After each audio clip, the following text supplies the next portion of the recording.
Heracles, and the nine-headed terror. The second of the 12 great labors set before Heracles by King Eurystheus was perhaps the most dreadful: to slay the Lernaean Hydra. For the Hydra was no ordinary beast. It was a serpent-like monster, birthed by the giants Typhon and Echidna, with many venomous heads and breath of poison. Heracles prepared for the journey, taking his bright-eyed nephew Iolaus to drive the chariot. Together they traveled to the dismal swamp near Lake Lerna, where the fearsome creature dwelled in a deep, wet cave beneath a plane tree. Heracles covered his mouth and nose with cloth to protect himself from the Hydra's deadly fumes. Then he drew the beast out.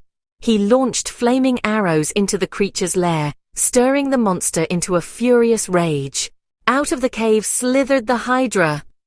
It was a terrifying mass of coils, with 9 long necks, each topped with a hissing head. Heracles, without a moment's hesitation, rushed forward, swinging his mighty club. He struck the first head with a tremendous blow, crushing bone and scale.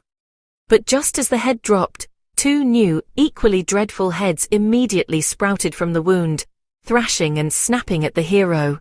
Heracles struck again and again, but with every blow, his problem grew worse. The monster's multitude of heads only multiplied, and soon the swamp was filled with its deadly, acidic breath.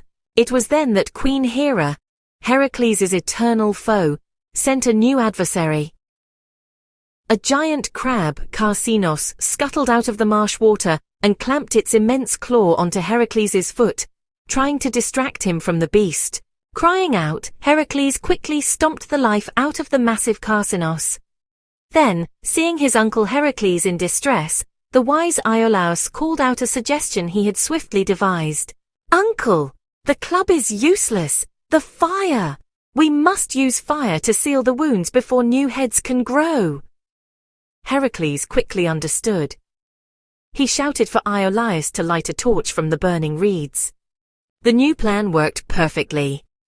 Heracles used his sickle to swiftly slice off a head, and before a single sprout could appear, Iolaus ran in and scorched the wound with the blazing torch. One by one, the heads were removed and the wounds cauterized.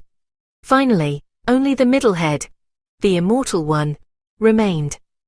Heracles brought his strength to bear, slicing the final head from the beast's body.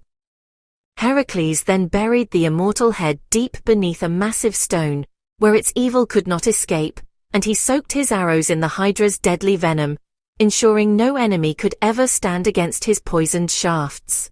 The great labor was done.